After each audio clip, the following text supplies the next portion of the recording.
سورہ مائدہ آیت نمبر 14 اور رب المستضعف وہی اسمہا بادشاہ اور اس کے ساتھ جتنے لوگ اسلام میں داخل ہوئے تھے سب مراد دیے گئے ہیں. وہ اچھے ہیں اور زیادہ تر اسلام کے اندر داخل ہوئے ہیں لوگ وہ نصارہ میں سے آئے ہیں, یہودیوں میں سے بہت کم آئے ہیں. میں نے عرض کیا تھا اس سے پہلے اگر 10 یہودی اسلام میں آ جائیں فلاں فلاں فلاں فلاں ان کے نام بتائے نبی صلی اللہ علیہ وسلم نے, یہ 10 اگر اسلام میں آ جائیں تو جتنے یہودی ہیں سب اسلام میں آ جائیں گے, لیکن ان 10 میں سے صرف 2 اسلام میں آئے, 2 یا 3. 2 کا نام تو بخاری میں صاحب موجود ہے, ایک ہے عبداللہ بن سلام اور ایک ہے کعب احبار. ان 2 کا نام ملتا ہے تیسرے میں کلام ہے. بہرحال ان 2 کی وجہ سے اصلیت اسلام میں داخل نہیں ہوئی, وہ لوگ محروم ہو گئے کیونکہ لوگ اپنے عالم کے پیچھے بہرحال چلتے تھے اس زمانے میں بھی اور اس زمانے میں بھی. اگر یہ مقتدی اور پیشوا اسلام میں آ جاتے تو سب کے سب اسلام میں داخل ہو جاتے. تو اہل انجیل والے قرآن کریم کو مان کر اسلام میں داخل ہو گئے. آگے ایک اور جملہ ان کا ہے بہت پیارا ہے, نقل کر دیا اللہ نے تاکہ معلوم ہو کہ مومن کے قلب میں جب ایمان آتا ہے تو قلبی کیفیت ایسی ہوتی ہے. وما لنا لا نؤمن باللہ, اور ہمیں کیا ہو گیا ہے کہ ہم ایمان نہ لائیں اللہ پر. وما جاءنا من الحق, اور جو آیا ہے ہمارے پاس حق.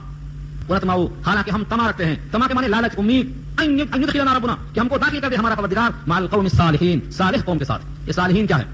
صاد لام ہے صلوحہ, صلاحیت جس میں ہے جنت کی, صالحیت جس میں ہے وہ بندہ صالح کہلاتا ہے. 4 مرتبے ہیں انعام کے. اللہ نے جن کو انعام دیا جنت کی شکل میں وہ صرف 4 ہیں. پہلا انعام دیا نبوت کو, شہداء والصالحین. تو اب نبی تو آئیں گے نہیں, دروازہ بند ہوگا نبوت کا. اور جب نبی ہی نہیں آئیں گے تو نبی کے ساتھ رہ کر بوقت حاجت ان کی تصدیق کرنے کا زمانہ بھی ختم ہو گیا. اور شہادت کا حال یہ ہے کہ آج کچھ لوگ ہیں اب بھی جو شہادت کا جام نوش کروانا چاہتے ہیں, ان کے سامنے حالات مایوس کن ہیں, لیکن اپنی جان کو جان دینے والے کے حوالے کرنے پر آج بھی خوش اور راضی ہیں. تو شہادت کا کھلا ہوا ہے, لیکن اکثر لوگ شہادت کے مرتبے کو جانتے ہوئے بھی شک کرتے ہیں. اتنا اکرام کہ جنت میں جانے کے بعد دنیا میں آنے کی تمنا کوئی نہیں کرے گا سوائے شہید کے. وہ کیوں کرے گا؟ شہادت کا انعام دیکھ کر تمنا ہوگی کہ میں دنیا میں جاؤں, شہید کیا جاؤں, پھر آؤں, پھر جاؤں, شہید کیا جاؤں, پھر آؤں. تو شہادت کا اتنا بڑا انعام ہوگا, لیکن لوگ اس انعام پر ابھی تک شک کر رہے ہیں ایمان کے باوجود. سورہ یاسین کے الفاظ ہیں بما غفر لی ربی وجعلنی من المکرمین, میرے رب نے مغفرت کر دیا اور رکھا مجھے باعزت لوگوں میں. یہ اللہ نے خبر دی ہے شہداء کی خواہش پر. بخاری میں ایک واقعہ مذکور ہے, کچھ لوگ گئے قرہ, نبی صلی اللہ علیہ وسلم نے بھیجا تھا جاؤ کلام اللہ کو پیش کر کے آؤ, قبیلہ زال کے اندر, زکوان کے اندر, رفیہ کے اندر پیش کر کے آؤ. ان لوگوں نے بدعہدی کی اور 70 کو شہید کر دیا. یہ شہادت کے وقت میں آخری شہید نے تمنا کی میرے اللہ شہادت کا ہمیں کوئی غم نہیں ہے, لیکن ہمارے بعد والے دنیا میں لوگ روئیں گے. ہم چاہتے ہیں کہ ان کو اطلاع پہنچ جائے کہ ہم خوش ہیں, تم بھی خوش ہو. کون ہے ہمارا پیغام پہنچانے والا؟ اللہ فرماتے ہیں جو میری کتاب پر ایمان رکھتے ہیں, کتاب اللہ کے ذریعے سے میں ان کو اطلاع دیتا ہوں. رضینا, کہ ہم اللہ سے راضی ہو گئے, انعامات سے راضی ہو گئے. اللہ نے اسی خبر کو پہنچانے کے لیے سورہ یاسین کی آیت پیش کی ہے بما غفر لی ربی وجعلنی من المکرمین. یہ آیت پڑھنے کے بعد بھی اگر شک ہے شہادت کے مرتبے پر تو قرآن پہ ایمان ناقص ہے. تو تیسرا انعام شہادت کا رکھا اللہ نے, اور چوتھا انعام رکھا ہے صالحین کا. کم سے کم درجہ ہے, کم سے کم درجہ ہے. اور جب تک بندہ صالحین میں شامل نہ ہوگا جنت میں نہیں جائے گا. کیوں؟ قرآن کریم کی آیت ہے سورہ فجر پارہ 30 میں اللہ کا ارشاد ہے فادخلی فی عبادی وادخلی جنتی, پہلے میرے بندوں میں شامل ہو پھر آؤ میرے گھر میں, تنہا نہیں آ سکتے. اسی لیے انبیاء کرام کی جو دعائیں قرآن میں درج ہیں, سلیمان جیسے پیغمبر کیا کہتے ہیں؟ الحقنی بالصالحین, مجھے شامل کر دے صالحین کے ساتھ. حضرت یوسف کہتے ہیں توفنی مسلما والحقنی بالصالحین, ہمیں مسلمانوں کے ساتھ صلح کے ساتھ شامل کر دے. حضرت یوسف کی دعا, حضرت سلیمان کی دعا. اور پھر ہر مومن نماز میں کیا کہتا ہے؟ السلام علینا وعلی عباد اللہ الصالحین. یہ وہی کوشش ہے, ہم صالحین میں شامل ہونے کی کوشش کرتے ہیں, ہر نماز میں یہی کوشش ہوتی ہے. تو صالحین میں آؤ, صلح کے ساتھ رہو, تو اللہ کا یہ وعدہ پورا ہونے والا ہے. ہمیں کیا ہو گیا ہے کہ ہم ایمان نہ لائیں اللہ پر اور اس چیز پر جو ہمارے پاس حق آیا, حالانکہ ہم تما رکھتے ہیں کہ داخل کرے ہم کو ہمارا پروردگار صالحین قوم کے ساتھ. فاثابهم الله بما قالوا جنات تجري من تحتها الانهار خالدين فيها وذلك جزاء المحسنين. بس پہنچا دیا اللہ نے ان کو, اثاب یصیبو کے معنی پہنچانا, دے دینا. مثابتن, مکہ کا نام ہے, مکہ کا نام مصاب, مثابۃ للناس یعنی بار بار لوٹنے کی جگہ, دیے جانے کی جگہ, ملنے کی جگہ, عطا ہونے کی جگہ. فاثابهم الله, اللہ نے ان کو دیا بما قالوا, اس وجہ سے کہ انہوں نے کہا, جو کہا اوپر آ چکا ہے میں, کیا کہا تھا؟ ہم کو داخل کر دے صالحین کے ساتھ. یہ کہا تھا انہوں نے. کیا پہنچا دیا اللہ نے؟ جنات, باغات, تجری من تحتها الانهار, جس کے نیچے سے بہتی ہیں نہریں, سدا رہیں گے اس میں. وذلك جزاء المحسنین, اور یہ جزا ہے محسنین کی. جزا کے معنی بدلہ, محسن کی جمع محسنین. احسان 2 قسم کا ہوتا ہے. ایک احسان جو دنیا میں ہم بولتے ہیں اچھا سلوک کرنا, جیسے اللہ نے فرمایا ہے احسن کما احسن اللہ الیک, احسان کرو جیسا اللہ نے احسان کیا ہے تمہارے ساتھ. احسن کما احسن اللہ الیک, تو جو ایسا احسان کرے گا وہ بن جائے گا محسنین میں سے. اور محسنین میں سے ہونے کے لیے تھوڑا سا طلب چاہیے. 2 آیتیں پیش کر دوں تاکہ واضح ہو جائے کہ محسنین کون لوگ ہوتے ہیں.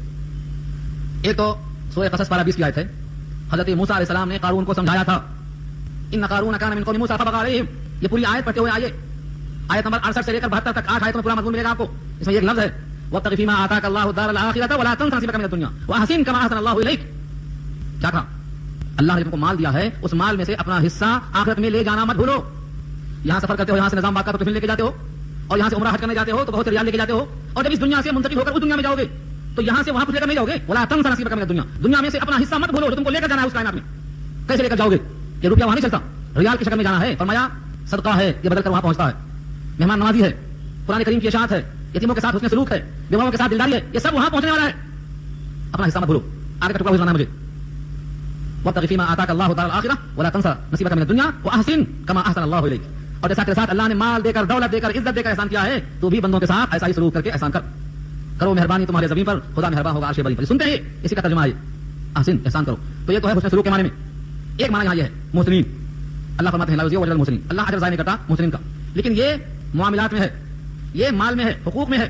ایک اور محسن ہوتا ہے, وہ ہے فکری اعتبار سے, ایمانی اعتبار سے, عشق اور محبت کے اعتبار سے.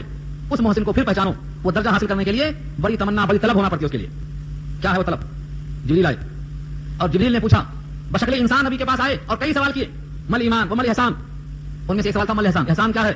آپ نے کہا تم اللہ کی بندگی ایسا کرو جیسا تم اللہ کو دیکھ رہے ہو. یہ نہیں ہو سکتا تو یہ خیال کرو کہ اللہ تمہیں ضرور دیکھ رہا ہے. مل احسان. آقا نے کہا ان تعبد اللہ کانک تراہ فإن لم تکن تراہ فإنہ یراک. تو جو عبادت کرتا ہو اللہ کی اس درجے پر پہنچ کر, یہ درجہ احسان ہے, اس مرتبے پر پہنچنے والا محسن ہے. اس کی جمع محسنین ہے. جزاء المحسنین اللہ کا وعدہ ہے. یہ کب ہوگا؟ جب آپ کے دل میں اللہ کا غیر نہ ہو, اللہ کی محبت کے برابر آپ کے دل میں کسی غیر کی محبت نہ ہو, آپ کے دل میں حقیقی معبود ایک ہی ہو, لا الہ الا اللہ کا حقیقی ترجمہ دل میں آ جائے, تب آپ کے اندر وہ عظمت, وہ محبت, وہ الفت آئے گی. اس کے بغیر نہیں آ سکتی. بہت سے لوگ اللہ سے دنیا مانگتے ہیں, اللہ کہتے ہیں ہم دیتے.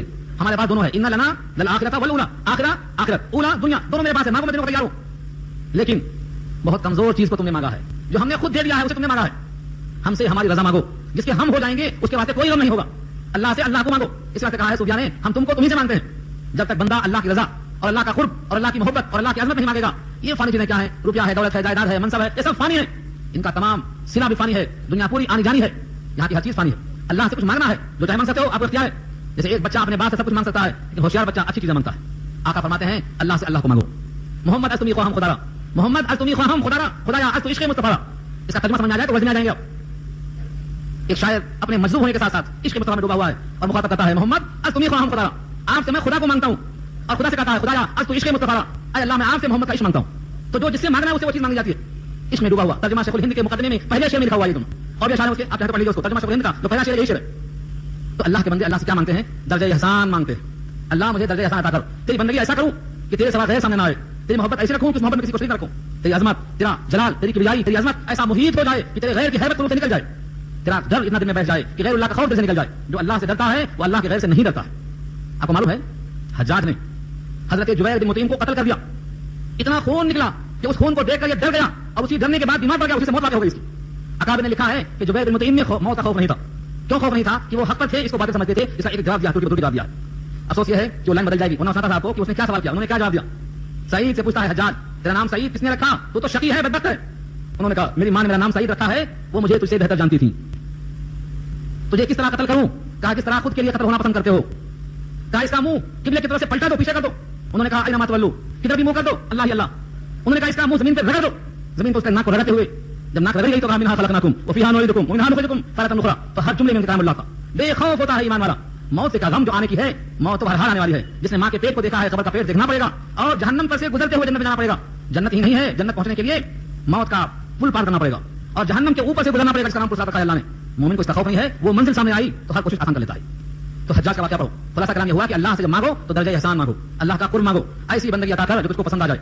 اللهم اعنا على ذکرک و شکرک و حسن عبادتک. اے اللہ میرا تعاون کیجیے, میری اعانت کیجیے کہ میں آپ کا ذکر کروں, آپ کا شکر کروں, آپ کی بہتر سے بہتر عبادت کر سکوں. یہ مانگا کرو, یہ نبی نے سکھایا ہم کو. یہ ہے مرتبہ رضا المسلمین.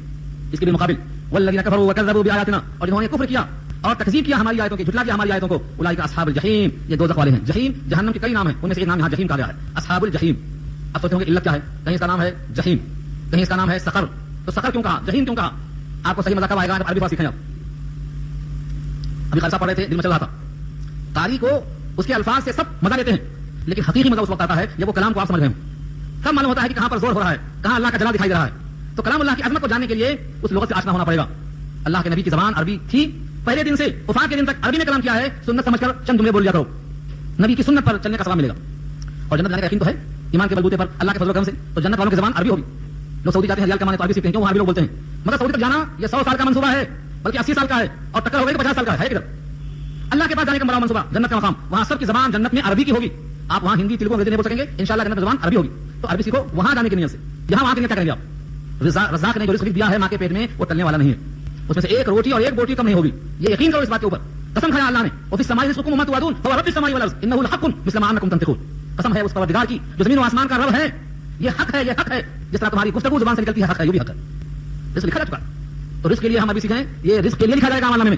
ہم عربی سیکھیں رسول اللہ سے بات کرنے کی نیت سے، انشاءاللہ اللہ کے نبی سے قریب ہو کر ان سے بات کریں گے عربی میں، ان کی بات کو سمجھیں گے بے ترجمان کی. یہ کوشش ہونا ان کی. تو جو عمر باقی بچی ہے 24 گھنٹے میں سے آدھا گھنٹہ 10 منٹ 5 منٹ کچھ تو لگاؤ اللہ کے لیے، کلام اللہ کو سیکھو. یہاں پر الحمدللہ کو پورا ہو گیا. اب اس کے بعد ایک اہم مضمون شروع ہوتا ہے کہ ایمان والو جو چیزیں پاکیزہ ہیں حلال ہیں ان کو حرام مت کرو. حلال کو حرام کرنا اور حرام کو حلال کر لینا، ان دونوں سے روکا گیا ہے. یہاں سے نیا کچھ ہو رہا ہے اور نیا مضمون ہے